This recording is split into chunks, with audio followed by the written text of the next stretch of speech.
Hola estudiantes y bienvenidos a su Spanish vocabulary blitz. Okay, so today we are going to learn a whole bunch of vocabulary in what I think you will find an impressively efficient way. We'll be looking at 3 different vocabulary sets, 3 small vocabulary sets, and then we're going to look at cognates. Cognates are words that are very similar or even identical from one language to another. You'll find that there are a whole bunch from Spanish to English, so that if you memorize the little keys that can convert a word from one language to another, you'll find that by tomorrow you have a vocabulary of hundreds of words. Now, that still leaves us with the task of memorizing everyday and household sorts of words.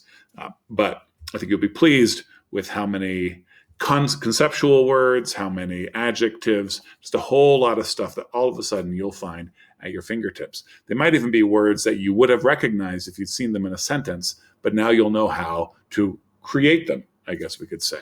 So let's go ahead and get this started by looking at the first vocabulary set. So the first one is familia, and I'm going to go through and I'm going to read these out in Spanish. Do feel free to be jotting these down as we speak, and of course to press pause to make sure you get all this vocabulary. And as I said, all the sets are pretty limited, so you'll be able to get a handle on them, particularly if you're drilling with classmates. Okay, and there's a little picture of mi familia en Mexico. Mi familia en Mexico, in Juarez, Mexico, actually. All right, so here we go. Reading through. Padre, papá, madre, mamá, hijo, hija, esposo, esposa, padres, hermano, hermana. Padre, papá, madre, mamá, hijo, hija, esposo, esposa, padres, hermano, hermana. A few notes. First, say papa with the accent there, not papa, because papa means either potato or pope. So papa. And then the same with mama. Say mama, because mama means he nurses or she nurses, which obviously is connected to motherhood, but that's not what you want to say. You want to say mama. Papá y mamá. And then the other note I'll make is that padres means both fathers and parents. Remembering the rule that if there is a group of people, in this case 2, a couple, and one is male, the group is masculine. So parents is padres, as is fathers. All right, so that is your vocabulario de la familia. Vocabulario de la familia. If you want to finish copying this down, press pause now. La casa. This is the second vocabulary set, the house. And I think there's a pretty cool picture here that you guys can take a look at. And I've put in the vocabulary for the words, for the rooms. Most of the rooms are in this illustration, and there are a couple more that I've added. We can look at this picture in recitation later on and get some of the detail words, but that's not what we're focused on right now. We just want to get rooms, so we can talk about rooms in the house, and we'll be able to say, my parents are in the kitchen.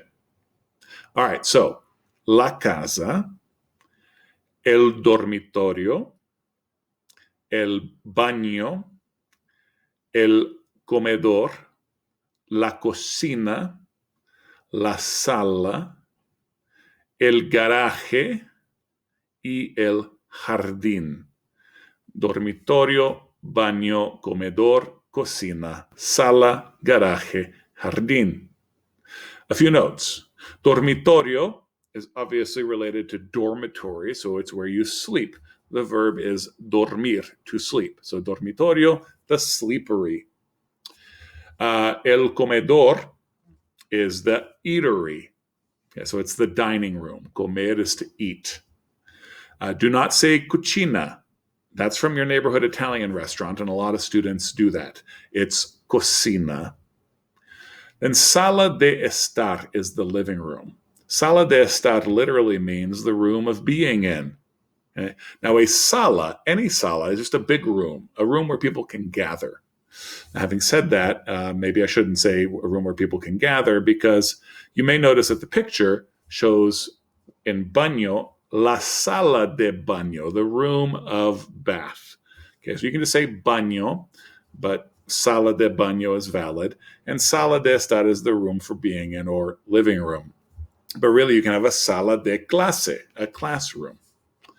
And finally, I will note that jardín means both garden and yard. It really means garden, but the American concept of a yard, of a flat place for grass with maybe a tree in it, that's not as much of a thing.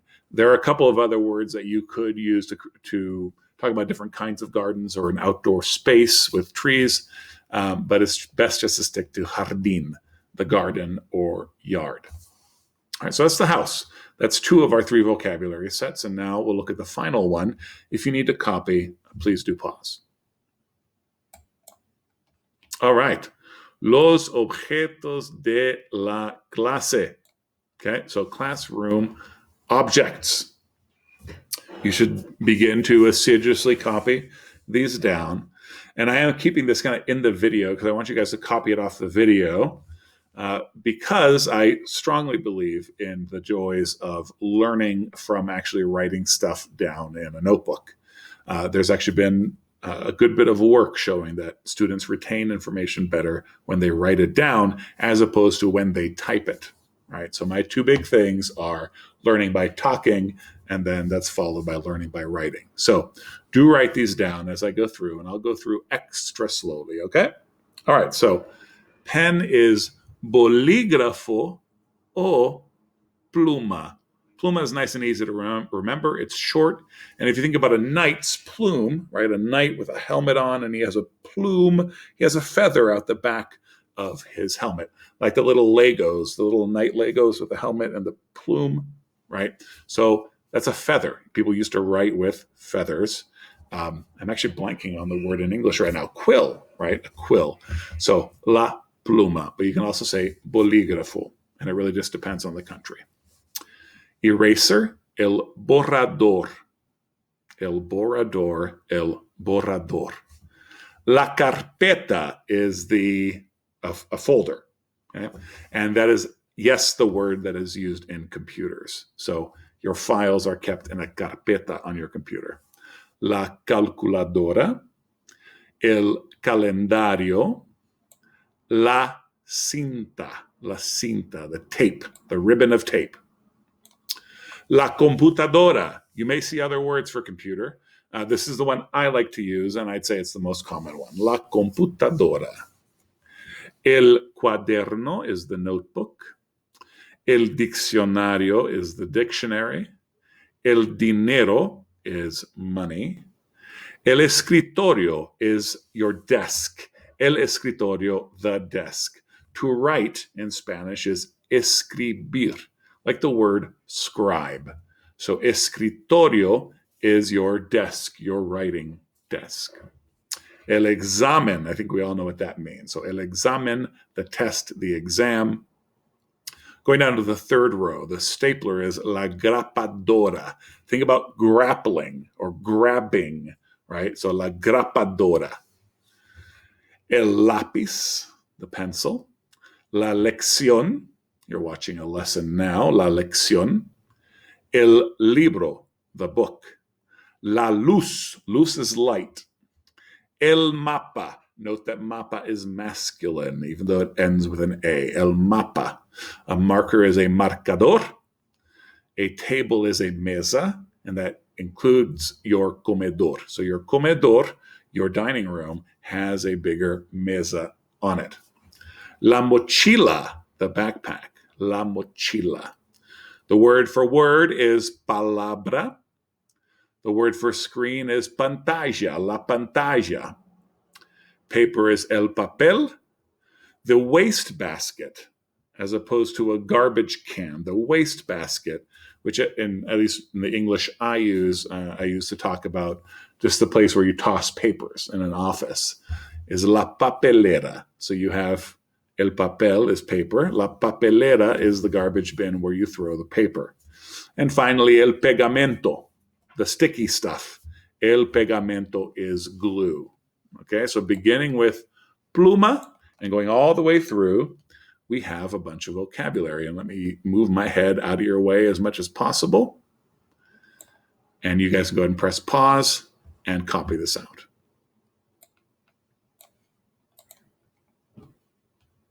Okay.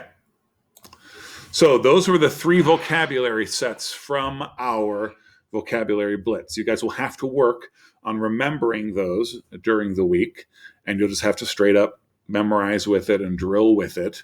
Now we're going to move into the cognates, which again, the cognates are the words that are similar or identical across languages. So there are 3 types of cognates, so you can follow along on the slide. You have exact cognates. They have the same meaning and the same spelling in English. Examples are chocolate, hotel, idea, y piano. You have direct cognates, which have a direct and similar meaning and spelling to words in English. For example, declaración, libertad, familia, especial, rápido, y curioso. Which, as you look at it now, you should begin to see that those mean declaration, liberty, family, special, rapid or fast, and curious. The rapid illustrates a good thing for us. So rápido means fast.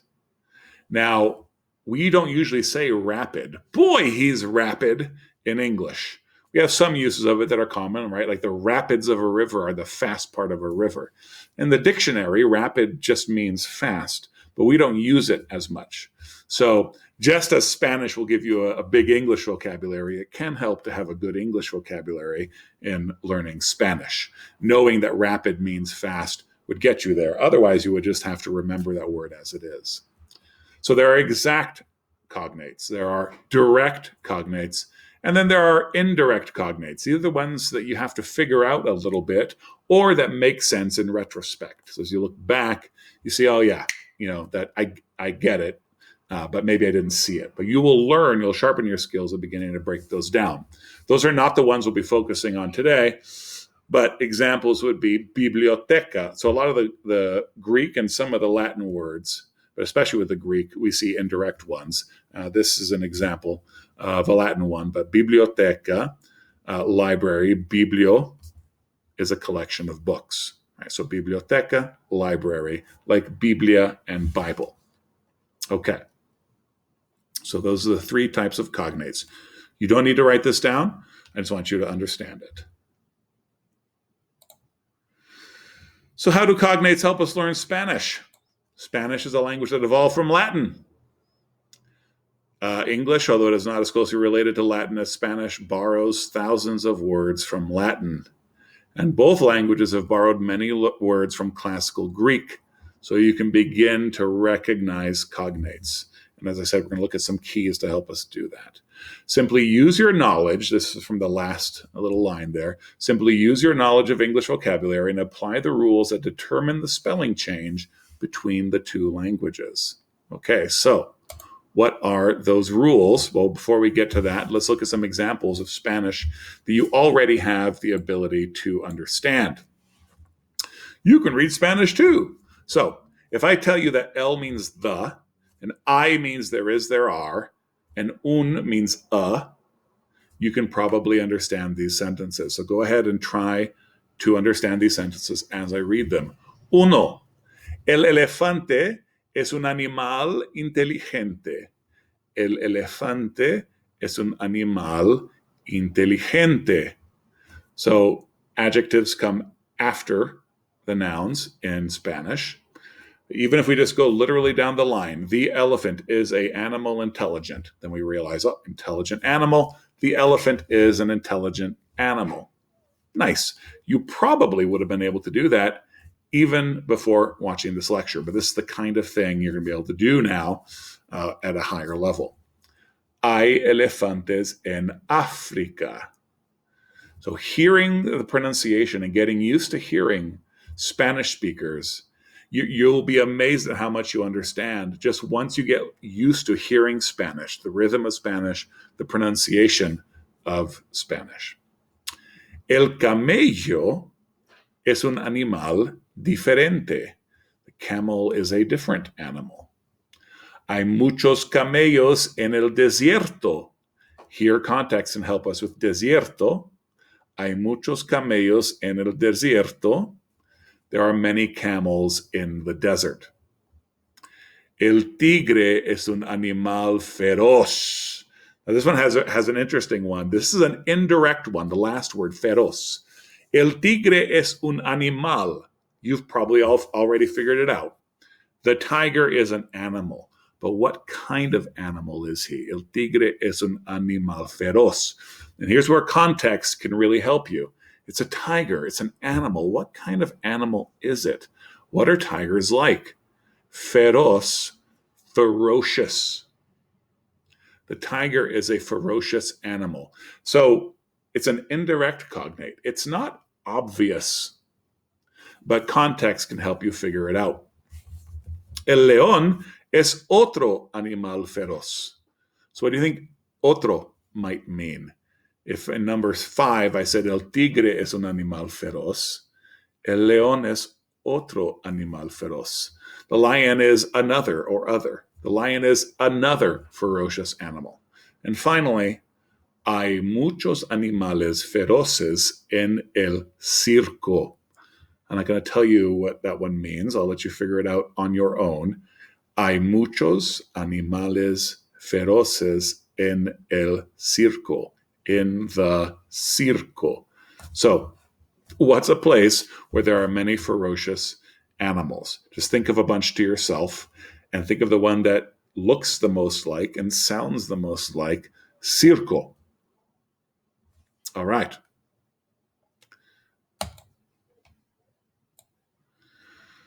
Many words in English have nearly identical Spanish cognates. Only the pronunciation is different, and at most, there's a very little spelling change. Okay, so these are words that you are already equipped to understand. What you're maybe not equipped to yet is to hear them well. When you read them, you understand them, but we want to learn how to pronounce things well and hear things well.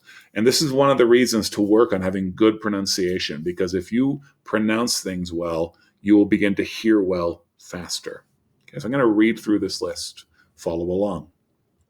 Auto, chocolate, cónsul, familiar, gas, hotel, idea, melón, millón, plaza, radio, regular, similar, teléfono, y villa. Okay, there may be a couple there that are challenging. Millón is million, and villa is villa, or great big house complex that a rich person owns. But that's a villa. It can be a very small, not really a town. Yeah, it's a compound, to use a scary word. So maybe I shouldn't have included that word. But anyway, millón, million, villa, villa. All right. So it's all about hearing it well, right? Chocolate. All right.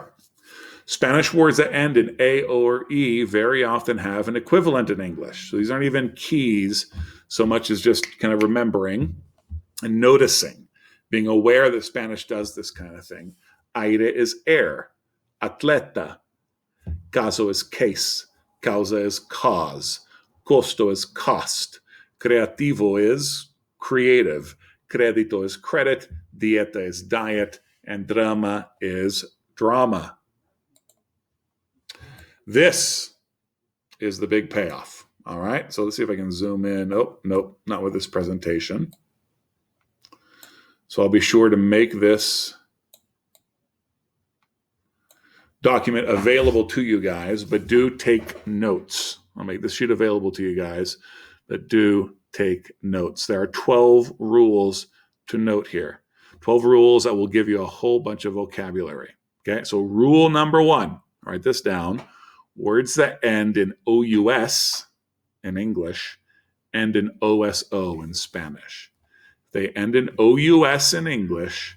They end in OSO in Spanish. Examples on this sheet are curious to curioso, delicious to delicioso, glorious to glorioso, and mysterious to misterioso. Now, these are words. If you had seen curioso or misterioso, you probably would have figured it out if you had been reading it, right? But now what you have the ability to do, knowing that this is a thing across the board, you can now generate your own Spanish vocabulary, right? If you've never seen the word glorioso before, but you want to use it, you know how to make it now. You go from glorious to glorioso. And that's how all these rules work. So rule number 2, words that end in AL in English are usually the same in Spanish. So you have hospital, medical, animal, casual. Usually that works. Rule number 3, words that end in CT change to CTO. Act to acto, insect to insecto, and perfect to perfecto. Rule number 4, if it ends in ANCE, like ambulance, change it to ANCIA, like ambulancia. Ambulance, ambulancia. France, Francia, distance, distancia, elegance, elegancia. Rule number 5, words that end in IC change to ICO. Alcoholic, alcohólico. Basic, básico. Romantic, romántico. Organic, orgánico. Words that end in AR are usually the same in English. So if they end in AR in Spanish, they're usually the same in English. Familiar to familiar, lunar to lunar, muscular to muscular. So how would I say popular in Spanish? Boom, popular, just like that. Rule number 7, words that end in ARY change to ARIO. Canary, canario. If they end in ARY, they will end in ARIO in Spanish. Diary, diario, glossary, glossario, vocabulary, vocabulario. Number 8, words that end in ANT change to ANTE. Distant to distante, tolerant, tolerante. Number 9, words that end in BLE are usually the same in English. Speaking about Spanish, right? So if it ends in BLE in Spanish, it's the same in English, and vice versa, right? So cable to cable, terrible to terrible, horrible to horrible, impossible to imposible. And imposible is an example of a very slight spelling change. So there are 2 S's in impossible. There's 1 S in imposible. Otherwise, it's the same. And you certainly can speak it, right? And those little spelling differences, no problem. You'll pick that up. All right, words that end in ENCE change to ENCIA. That's rule number 10. ENCE, like coincidence, change to ENCIA, coincidencia. Excellence, excelencia. Violence, violencia. Rule number 11, if it ends in ID, it changes to IDO. Fluid, fluido. Liquid, líquido. Vivid, vivido. So valid would be válido. Finally, number 12, if it ends in MENT, like argument, it ends in MENTO in Spanish, like argumento. Argument, argumento. Cement, cemento. Element, elemento. Okay. Now, a lot of these are words that we consider big words in English. It's nice that you get to get a jump start on words like that. But then there are a lot of normal words that we just get from Latin, like curious, delicious, ambulance, and diary. Those aren't words that you consider highfalutin words, right? So if you memorize these keys, you'll be able to produce a lot of Spanish vocabulary. Okay. So that is what I have for you. It's a lot of information, but really it's a system, right? So those 3 vocabulary sets that we looked at, I want you to work on and I want you to drill. And but otherwise, it's about memorizing those rules and practicing with those rules. So we will be using them in the next couple of recitations. And in our recitation on the 24th, let's see, so the 24th for section A and for section B, I could press pause or I could just make everyone wait awkwardly here. Let's see. So there will be a quiz, a vocabulary quiz for, oh goodness, why am I having to do this? I should have pressed pause.